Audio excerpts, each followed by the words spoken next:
All right, now we got information. People in the inside where Diddy is in jail, you ain't gonna believe that. They are talking. They are talking and they're telling a story bit by bit what's going on inside that jail with Diddy, how he's living, how he's struggling, the people that putting paws on him, the things he's saying to the inmates, the things he's saying to the police, the things he's doing in there, the freak offs he's having in there, trying to get baby oil inside the prisons, okay? Having laptops inside the prisons, cell phones, okay? Eating fried chicken in the prisons, sneaking fried chicken, okay? I want y'all to watch this video. Y'all gotta watch this. Make sure y'all like, share, subscribe here at the Messy Sweet Spot. Check this out. He will be sued. And I say will be because nothing has been filed yet by at least 120 people in the next 30 days. In her civil lawsuit, Cassie said that she was the victim of abuse, assault, and at the hands of Diddy. Imagine working in the shadows of one of the most notorious prisons in the country, a place where whispers linger in the halls and secrets hide behind every locked door. Now picture what happens when one of the world's biggest music moguls, Diddy, a man who once rules the entertainment industry with unmatched flair, is suddenly thrown into this grim world. Sounds like something straight out of a Hollywood script, right? But this is real life. Or at least, that's what the anonymous accounts from inside the Metropolitan Detention Center are claiming. And trust me, these stories are as wild as the man himself. So Diddy, if you're just joining us here, was just arrested and taken into federal custody in New York tonight. Sources tell TMZ Homeland Security swooped into a Midtown hotel late Monday where Diddy was staying and they arrested him. What makes this tale even more intriguing is how it begins. Diddy's arrest wasn't just a shock to the public, it sent waves through the prison system itself. Why? Because this wasn't your average case of a celebrity facing a rough patch. No, this was something far darker. Diddy's charges were grave and the courtroom drama surrounding him made headlines for months. But when he was denied bail, not once, but 3 times, people quickly realized this wasn't going to end with some cushy house arrest in a Miami mansion. Instead, Diddy found himself in Brooklyn's Metropolitan Detention Center, a place infamous for its harsh conditions and eerie reputation. And while most inmates crumble under the weight of such a transition, Diddy reportedly walked into the facility like he owned the place. Incredible. And, it brings into context our whole system of innocent until proven guilty. Why is he not being given bond? And, we could debate that all day long. Of all people that's unlikely to flee or get away, well, he's got the resources to flee, but he's so recognizable. And isn't he innocent until proven guilty? Well, yeah, but, we have to recognize there are degrees of innocent until proven guilty. But that's where things start to get strange. An anonymous prison guard, who has since left the job out of fear for their safety, has come forward with chilling details about what life was like with Diddy behind bars. According to this whistleblower, Diddy wasn't just another inmate. From the moment he arrived, it was clear he was being treated differently, almost like royalty. Rumors began swirling among the staff. Why was he here? Why wasn't he shipped off to a federal facility like other high-profile figures? The guard claims even the warden seemed uneasy, issuing strict orders to avoid asking questions and to follow protocol to the letter. But as anyone who's worked in a prison knows, secrets don't stay buried for long. The first thing that raised eyebrows was the food. While the other inmates were stuck with the usual bland, barely edible meals, Diddy's dinners reportedly came straight out of a 5-star restaurant. Gourmet dishes, think roasted chicken, fresh vegetables, even desserts, were wheeled in on a cart every evening. And it wasn't just the food. Over time, more and more personal items showed up in his cell. Designer clothes, expensive headphones, a leather-bound journal with gold initials. Not exactly standard issue for someone doing hard time, right? But it gets weirder. The guard alleges that Diddy's visitor list was like a revolving door of the rich and powerful. Late at night, long after visiting hours were supposed to be over, high-profile guests would arrive. These weren't your typical prison visitors. They came in suits. Some of these names were instantly recognizable: public figures, business moguls, even people from Diddy's former circle. What were they discussing? No one knows for sure. But the guard claims that every visit left the staff on edge, as though something much bigger was happening behind closed doors. That with all the money he has and all the resources he has, they couldn't craft some solution that lets him be under some form of house arrest. And again, it sounds like special treatment, but the truth of the matter is, to incarcerate somebody like him is expensive to all of us. We're taxpayers, and he's got to have unique situations. You can't put him in general population where, everyone wants a piece of him and everyone wants to be his friend and everyone. So, And then there were the glitches. According to the guard, the security cameras in Diddy's block would flicker and distort at the same times every night, usually around 1 a.m. and again at 3 a.m. The footage would warp, freeze, or go completely dark before returning to normal. When the guard brought this up to the tech team, they brushed it off as outdated equipment. But after weeks of the same pattern, it became clear this wasn't just a coincidence. Not long afterwards, Carolyn complained it was deliberate. Someone or something was manipulating the feed. And during these blackouts, that's when the whispers started. The guard describes hearing faint voices, almost like murmurs, late at night while patrolling the block. At first, they thought it was just their imagination, but the whispers grew louder, distinct enough to recognize laughter and fragments of words. Yet, when they checked the cells, everything seemed normal. Diddy, for his part, didn't seem the least bit fazed. If anything, he appeared amused, as though he knew more than he was letting on. Hey, real quickly, all that commissary stuff, he's not getting any of that because people in the SHU have an abbreviated list. So he's out of luck. No stake for him. Yeah, he is on watch. This guy thought he would have went home. All of a sudden, he didn't get bond. Remember, the first night that he was there, It wasn't long before the guards' curiosity got the better of them. During one of Diddy's recreational hours, they snuck into his cell, hoping to find answers. What they discovered only deepened the mystery. Hidden beneath his mattress was a piece of paper covered in strange symbols. Nothing that resembled any language the guard recognized. Alongside it, a note scrawled in hurried handwriting read, "Watchers, silence, loyalty."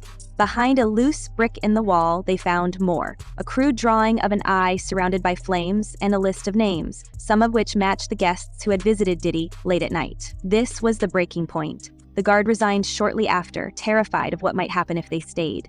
But even after leaving, they couldn't escape the feeling of being watched. Anonymous calls, unfamiliar cars parked outside their home. It was clear someone was keeping tabs on them. Despite the risks, they decided to share their story, hoping to shed light on whatever was happening behind the walls of the Metropolitan Detention Center. At the courthouse in Lower Manhattan, the judge ordering the prosecution to turn over its findings from a jail cell raid, Diddy's jail cell, just yesterday. What were the contents of those raids? Well, apparently, according to the defense, they're legal documents. The government's saying no, on the contrary, they're just some handwritten notes and a calendar. So what exactly is going on here? Why is a man like Diddy receiving such unusual treatment? And what did the guard uncover that made them fear for their life? As the pieces of this puzzle come together, one thing is clear: this story is far from over. Could it be that Diddy's influence stretches far beyond the music industry? Or is something even more sinister at play? Now, let's take a step back to understand the mountain Diddy is trying to climb. The charges against him are nothing short of explosive. Allegations that span years, involving behavior that has shocked even his most devoted fans. While Diddy has pleaded not guilty, the details that have emerged paint a picture of someone deeply entangled in a web of control, manipulation, and power plays. And if you think this is just about courtroom drama, think again. Diddy's legal battles are as much about optics as they are about the law. He's fighting for his life in more ways than one. Diddy's first major legal hurdle came in the form of a lawsuit filed by his ex, Cassie Ventura, in November of 2023. Cassie's claims were nothing short of jaw-dropping, alleging a decade-long cycle of control and abuse during their on-again, off-again relationship. According to her lawsuit, she described being held in a situation where she felt she had no way out. But here's where things get even more intriguing. The case was settled just one day after it was filed. No trial, no public dispute, just a quiet agreement to their mutual satisfaction. While some saw this as Diddy trying to put the issue to rest quickly, others couldn't help but speculate. What was he trying to keep out of the public eye? After all, settling a case doesn't mean innocence. It just means you're willing to pay or agree to make the problem go away. Diddy's mom has finally spoken out amidst everything that is happening right now. Janice Small Combs provided a statement to some outlets via her attorney. So she starts off by saying it's very heartbreaking to see her son judged not for the truth, but for a narrative created out of lies. But if Diddy thought putting Cassie's claims behind him would calm the waters, he couldn't have been more wrong. Just days after that settlement, 2 more women came forward with their own lawsuits. They accused him of similar behavior, detailing incidents that allegedly occurred decades ago. One of these cases involved a woman who claimed she was mistreated by Diddy and his associates while she was still in college. The timing of these lawsuits wasn't random. They were filed under New York's Adult Survivors Act, which temporarily lifted the statute of limitations to allow victims to seek justice for incidents that happened long ago. What's interesting, though, is how Diddy's legal team has handled these claims. They've consistently denied every accusation, calling them fabricated and a blatant money grab. His lawyers have been vocal, arguing that these allegations are nothing more than attempts to exploit his fame and fortune. And while that's a narrative that might work in some cases, the sheer volume of accusations makes it harder to dismiss. The court of public opinion doesn't wait for verdicts. In the eyes of many, where there's smoke, there's fire. And for Diddy, the flames are threatening to burn everything he's ever built. At the end of the day, just to tell the truth, so hopefully we could get down to the bottom of this. I'm 100%, the charges against me are 100% false, and hopefully due to time, we'll start to see that. But let's talk about his defense strategy, because this is where things get really interesting. Diddy's legal team isn't just playing defense, they're going on the attack. His lawyers have filed motions to dismiss some of the lawsuits outright, claiming there's no credible evidence to support the allegations. They've also pointed out inconsistencies in the timelines and argued that the claims are too old to be proven. This isn't just about winning in court, it's about creating doubt in the minds of the public. If they can convince people that these accusations are exaggerated or outright false, they can at least salvage some of Diddy's reputation. Then there's the question of witnesses. Reports suggest that Diddy's team has been working overtime to secure statements from individuals who can vouch for his character or provide alternative accounts of the events in question. But this has raised another issue, the possibility of witness tampering. When Diddy was denied bail for the third time, the judge cited concerns about his influence and the potential for him to interfere with witnesses. This is a man who, for years, has been surrounded by people who owe their livelihoods to him. If he wanted to sway someone's testimony, would they even have the option to say no? No, I'm not surprised by the ruling because, as she cited in her order, there are very serious allegations about the danger that he potentially poses to other witnesses and the public at large. There are allegations that he has, been violent with others. He's also attempted to allegedly intimidate other witnesses and still contact witnesses while incarcerated. What's even more unsettling is the rumor that some of these potential witnesses have already disappeared from public view. Insiders close to the case claim that a few individuals who were once vocal about their knowledge of Diddy's alleged behavior have suddenly gone silent. While there's no concrete evidence to suggest foul play, the timing is suspicious enough to raise eyebrows. One legal analyst speculated on a recent podcast that this could be the result of behind-the-scenes negotiations, where loyalty is bought, not earned. Whether it's fear or financial incentives keeping them quiet, the absence of these voices is creating even more intrigue around the case. Adding to the drama is the alleged involvement of private investigators hired by Diddy's legal team. According to unverified reports, these investigators have been digging into the lives of the accusers, looking for anything that could discredit their claims. From financial records to former relationships, it seems no stone is being left unturned. Critics argue that this tactic, though legal, crosses an ethical line, especially when it comes to cases involving such sensitive allegations. But for Diddy, who's fighting not just for his freedom, but also for his legacy, this aggressive approach might be his only shot. Wait a minute. Say that again. Say that again. Back up. You're saying that there's tapes and they're being shopped? Yes, there have been people already shopping. We've heard about the tapes. Yes. The shopping thing is... Yes, there already have been tapes leaking around Hollywood, being shopped around to individuals in Hollywood. But one particular person contacted me to shop a particular video they were in possession of. And yet, even with these bold moves, cracks are starting to show. Legal experts have pointed out that Diddy's team is walking a very fine line. If they push too hard, they risk alienating the jury and the public. It's a gamble, one attorney commented during a recent interview. On one hand, you want to protect your client's interests. On the other, you don't want to come across as bullying or overly aggressive, especially in a case that's already so emotionally charged. This balancing act adds yet another layer of complexity to a trial that's shaping up to be one of the most watched in recent memory. And let's not forget the legal firepower he's brought to the table. Diddy's lawyers aren't just any lawyers, they're some of the best in the business, known for representing high-profile clients in cases where the stakes couldn't be higher. One of his lead attorneys, Mark Agnifilo, has a reputation for being ruthless in court. He's the kind of lawyer who doesn't just play by the rules, he bends them to his advantage. In a recent statement, Agnifilo claimed that Diddy was focused, strong, and ready to fight. But how much of that is true and how much is just smoke and mirrors?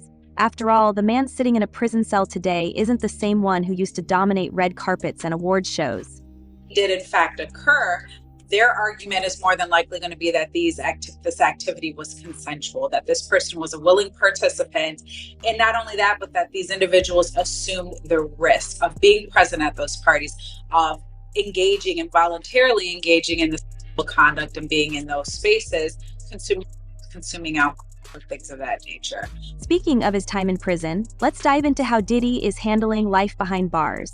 The guard from the Metropolitan Detention Center may have hinted at special treatment, but let's be real, no amount of gourmet meals or luxury headphones can replace the freedom Diddy once enjoyed, and he knows it.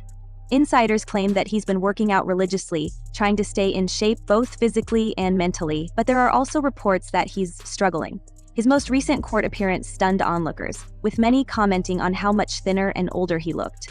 Elizabeth Milner, a reporter for Law and Crime Network, described his transformation as astonishing, noting the stark contrast between his glamorous pre-arrest lifestyle and his current reality. And while Diddy's legal team insists he's in good spirits, the whispers from inside the prison tell a different story. There are rumors that he's growing increasingly paranoid, convinced that someone in his circle betrayed him. This paranoia isn't just affecting his mood, it's influencing his legal strategy. Some sources claim that Diddy has instructed his lawyers to dig into the backgrounds of his accusers, looking for anything that could discredit them. But this approach is risky. If it backfires, it could make him look even guiltier in the eyes of the public. It sounded crazy. Like I said before, they said that 2,300 people reached out to the law firm, and out of the 2,300 people, I guess they decided to go with just a little over 100, which seems like it's they just put out the number and everybody's calling to see if they can get a check. It's insane. Mm-hmm. It's insane. Now, again, he did say that nothing has been filed yet because he says he wants to make sure that they do their due diligence and get this right. So what's next for Sean Diddy Combs? His trial is set to begin in May 2025, and if convicted, he could be facing decades behind bars. But even if he manages to avoid a guilty verdict, the damage to his reputation may be irreversible. This isn't just about legal consequences, it's about legacy. For a man who built his empire on the idea of being untouchable, Diddy is now facing a reality where everything he's worked for could come crashing down. But here's the million-dollar question. Is Diddy the mastermind behind the chaos, or is he a man at the mercy of forces beyond his control? Could his downfall be the result of his own actions, or is he being targeted by people who see him as an easy scapegoat? The truth, as always, lies somewhere in the middle. But one thing is certain, this story is far from over. As the trial date looms closer, the world will be watching, waiting to see whether Diddy can rise from the ashes or whether this is the final chapter in a career that once seemed unstoppable. Whatever the outcome, one thing's for sure. The story of Sean Diddy Combs is a cautionary tale for anyone who believes they're too powerful to fall. As the saga of Diddy unfolds, viewers are left with more questions than answers. Could Diddy's influence truly extend beyond the music industry into something far more sinister? And what about the guards' chilling revelations? Are they a glimpse into a darker truth or merely the product of fear and paranoia? The comment section is open and the audience is encouraged to share their thoughts. What do you think is really happening behind the walls of the Metropolitan Detention Center? Could Diddy's downfall be a result of his own actions, or is he being targeted by unseen forces? Leave your theories and opinions below, and let's keep the conversation going. Until next time, stay curious and keep watching. Ooh, what was they discussing in them jail cells? What is really going on? Why is he getting still treated like he's privileged? Because he's paying somebody off. Somebody on the outside and inside is still working with Diddy. We got to find out. We got to pull the plug. There's no reason why this man is still out here getting the privilege that he has done after all the horrible stuff he have done. And where are the kids? Make sure you guys like, share, subscribe here at the Message Sweet Spot. And I'll see you guys on the next upload.